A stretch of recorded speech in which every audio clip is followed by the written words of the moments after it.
তোমার কি হয়েছে বলো তো? কাল থেকে মেজাজ তোমার সপ্তমে চড়েই আছে। হ্যাঁ, রাতে তুমি পুলিশ পুলিশ বলে দুবার চেঁচিয়ে উঠলে, ব্যাপারটা কি বলো তো? না না, ও তেমন কিছু নয়। কিছু না বুঝলেও আমি তো এটা বুঝি যে ঠাকুরপো ভীষণ কষ্ট পাচ্ছে, অথচ তুমি আগে ঠাকুরপোকে কত ভালোবাসতে। যাও যাও যাও, তুমি বরং ঠাকুরপোর কাছে ক্ষমা চেয়ে নাও। আমাকে আমাকে ক্ষমা করে দাও ভাই পুণ্যব্রত। চলো আবার দুই শালা ভগ্নিপতিতে মিলে আবার আমরা হলদিয়া যাব, আবার আমরা একসাথে কোম্পানির কাজে মনোনিবেশ করব।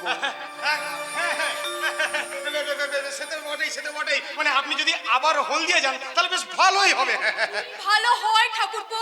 ইয়ে মানে বাবা বলছিলাম যে আমার আগে কাজের অনেক ভুল ছিল, তাই আমি আবার সুমন্তদাকে হলদিয়া নিয়ে গিয়ে সেই নির্ভুল কাজগুলো আমি আবার